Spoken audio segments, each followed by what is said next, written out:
Olá, boa tarde, boa noite, bom dia aí para todos. Eu sou Fábio Pererê, contador de história, e estamos aqui para uma aula de contação de história. Estamos indo para a quarta aula da arte de contar histórias afro-brasileiras. Hoje nós vamos falar sobre algumas estratégias para se apropriar das histórias, ok? As estratégias para se apropriar das técnicas necessárias para trabalhar as histórias. Primeiro, estudar a história é importante. Observar a história. Ver as nuances, as entrelinhas da história. Né? Observar o que ela tem. Qual é o bojo dessa história. Quais são as referências dela. O que ela traz como aprendizado, como, entre aspas, moral da história. Tem muitas histórias que você se apropria, tem muitas histórias que você gosta, tem outras que não, né? Então vamos lá. Não é necessário memorizar, mas é preciso compreender a história, né? Guardar a sequência dos fatos e saber como transmitir toda a emoção no momento exato, tornando-a apaixonante. Existe o clímax da história. Então, como trazer essas emoções para você e para o público? Então, primeiro, um exemplo eu vou dar. Um dos exercícios, eu entrego histórias para vocês. Uma história. E a partir daí você vai estudá-la. Você vai contar. Você vai narrar essa história. Tá? Então, a princípio, na aula passada, a gente tratou um pouco da sua própria história. Né? Você narrando a sua própria história. Eu sou Fábio Pererê, eu sou Mônica, eu sou... vai falando o seu nome e você vai contando a sua história. Né? Eu sou Juvaci, eu tenho uma história assim, assim. Ou você conta uma história sua, que aconteceu com você.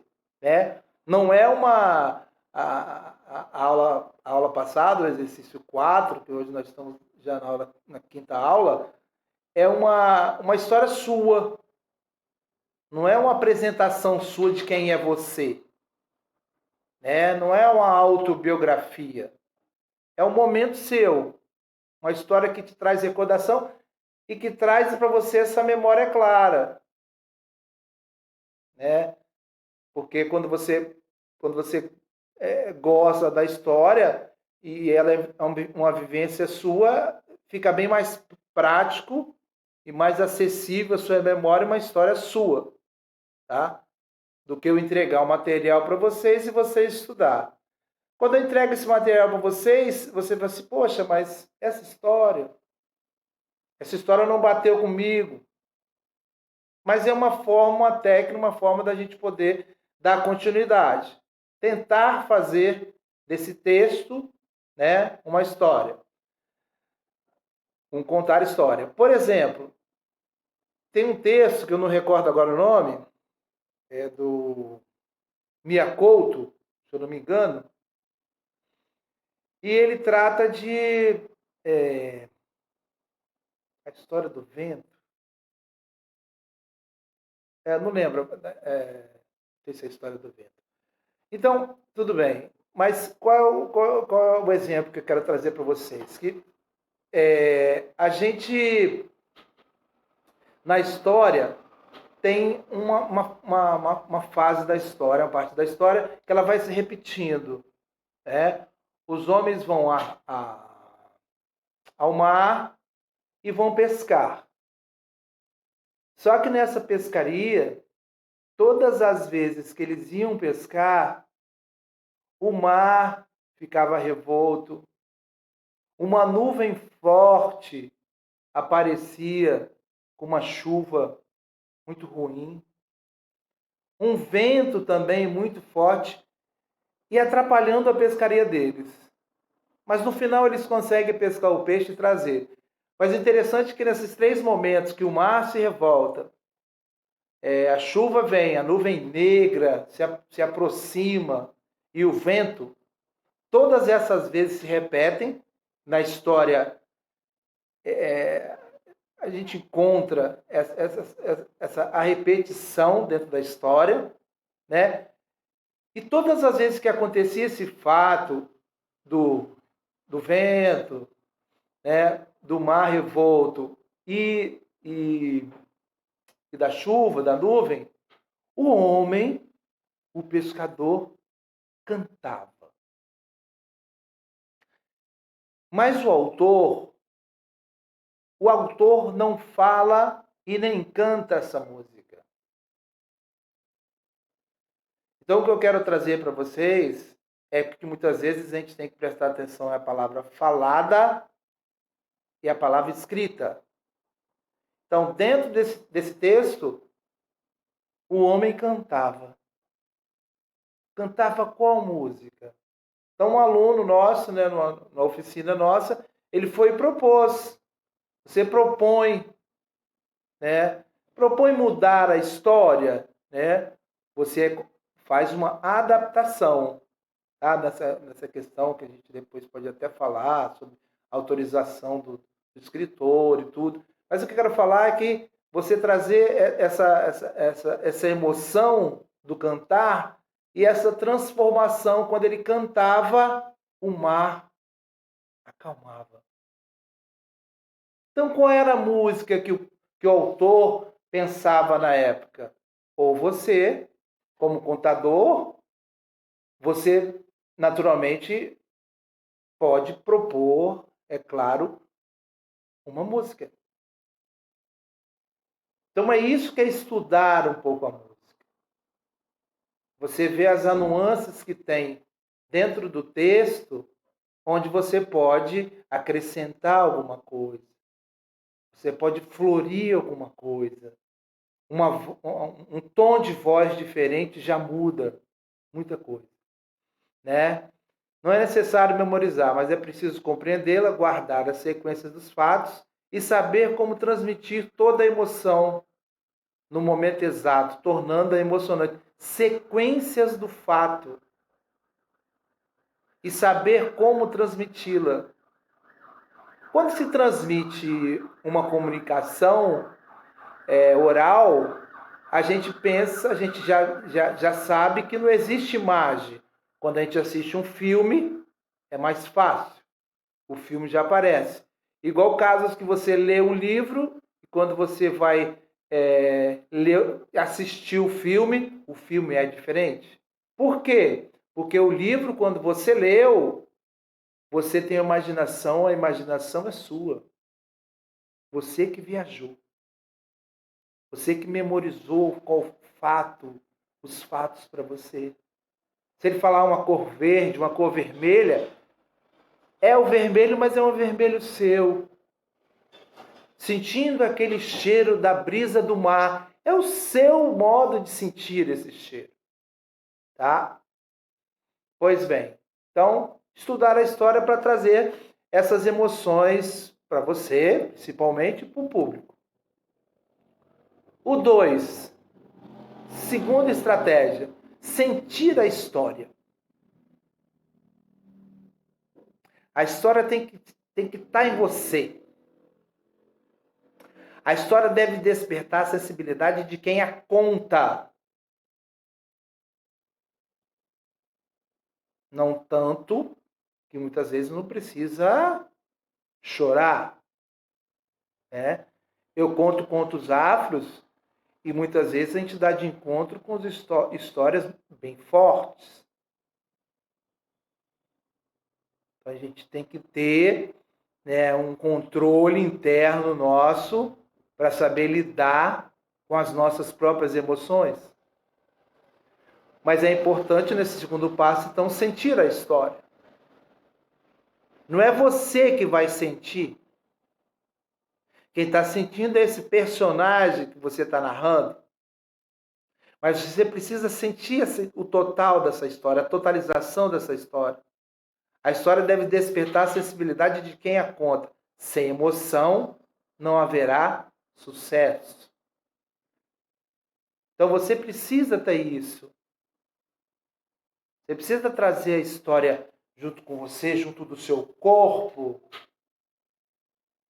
Né? Quando eu conto história, era uma vez um animal. Eles dois, um elefante e um leão, e os dois brigaram tanto que o elefante chegou a cair no chão. Eu preciso cair? Eu tenho necessidade de cair? Então, a questão de trabalhar o nosso corpo também, porque quando você fala, narra, o seu corpo também fala. Tá? Então, despertar isso em você, essa sensibilidade pela história. Terceiro ponto, ter domínio completo sobre o texto. O que acontece? Né? O contador tem que estar seguro sobre o que vai contar, sendo melhor não contar. É claro. No exercício passado, eu pedi para vocês escrever uma história. Vocês vão escrever e vão me mandar escrita. E mandaram escrita, quem me mandou, né? As pessoas que me mandaram. Agora, a próxima tarefa nossa é, agora depois da sexta aula, depois dessa aula, vocês vão fazer uma outra atividade. Que é a atividade complemento dessa atividade que vocês escreveram. Vocês vão se apropriar dessa história, da história que já é de vocês. Não precisa vai se apropriar, a história é sua. Então, quando vocês escrevem esse texto, vocês têm que saber narrar esses textos sem o texto. Sem estar lendo, pegando o texto. Não, eu vou ler. Vai ler. Tudo bem, leia. Não, professor, não consegui, vou ler.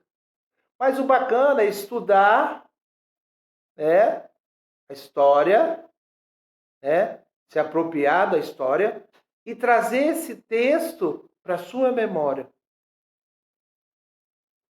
Tá? Assim você vai sair ganhando. Assim é importante para você. Tá? Ter um domínio completo desse texto. Marcar as partes do texto, dividir a introdução, o meio, o final, onde passa essas histórias, tem repetições na história, fazer um embrulho, qual é o embrulho, aonde que essa história acontece, com quem acontece.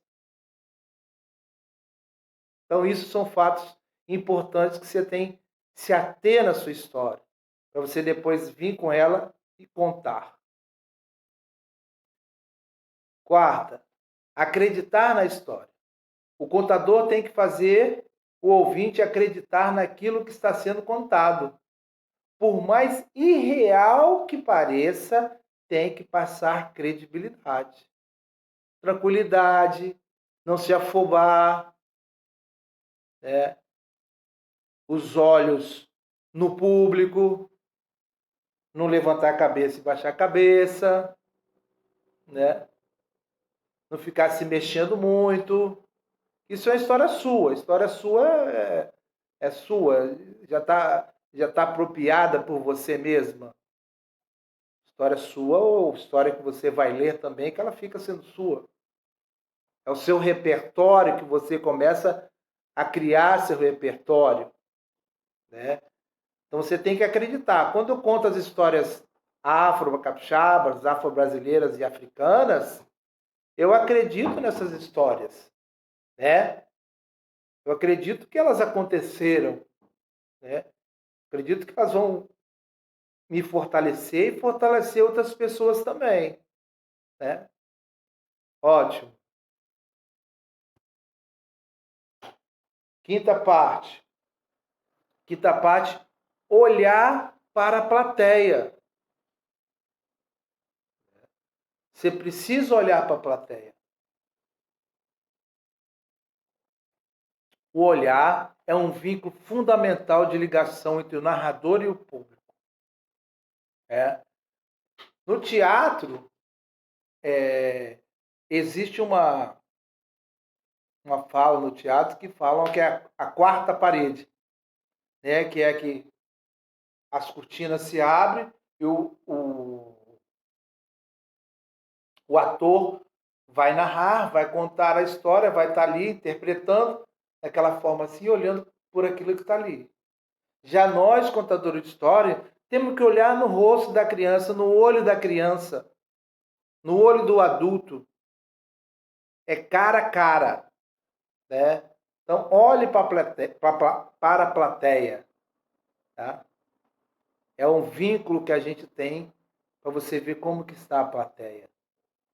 Então, uma das partes da oficina, é que eu falei antes, é trabalhar o corpo. Não ser exagerado na morte do elefante e também não tão pouco, não fazer um gesto, alguma coisa que possa ser o elefante. Ou talvez também não. Fazer o barulho do elefante, o som do elefante, a onomatopeias, também é bacana. Então, o olhar para a plateia, ele é fundamental. Né? Que você vai sentir. Né? E, professor, muitas vezes eu estou contando história e a pessoa não está nem aí. Está mexendo no celular.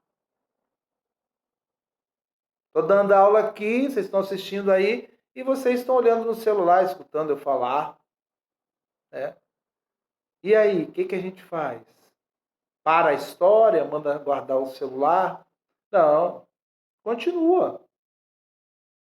Porque você tem que entender essa forma de você jogar a sua emoção para que as pessoas estejam dentro dessa história. Que todo mundo.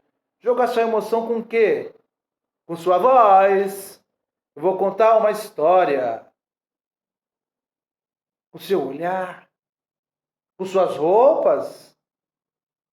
Né? Com sua música.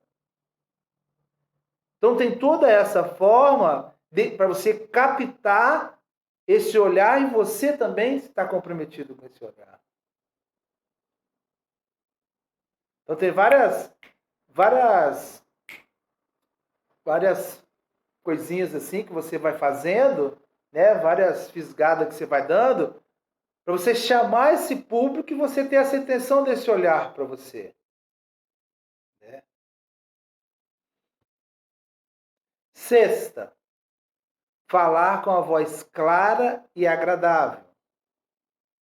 Cuidar da voz. Ah, professor, eu conto assim, mas eu conto desse jeito. Era uma vez um menino. E o menino andava, andava, andava. E ele não sabia onde ele ia parar. E de repente, se você tiver de microfone, as pessoas escutam. Mas se você tiver sem microfone, as pessoas não vão te escutar. No dia de chuva, por exemplo, a gente foi contar a história uma vez, chovendo muito, o teto era daqueles de alumínio. Alguns contadores que estavam com a gente não resistiram e falaram que não ia contar da gente, junto com um grupo, né? Não ia contar. E as crianças estavam esperando. Não tinha microfone. Como é que a gente faz? Por minha voz ser assim, baixo. Então, quando você for contar história, veja então qual é o local que você vai, porque senão as crianças vão ficar sem história. Falar com a voz clara e agradável, então é contar com naturalidade e contar sem afetação, de forma clara, audível e agradável, sem impostar a voz ou falar em falsetes. Então a voz ela é primordial. Então a gente tem o corpo, o olhar e temos a voz. Nesses 3 pontos que nós falamos hoje, são primordiais para nós. Tá? Saber lidar na hora de você contar a história com o corpo, com o seu corpo. Não ficar batendo a perna, balançando a perna. Tá? Próximo.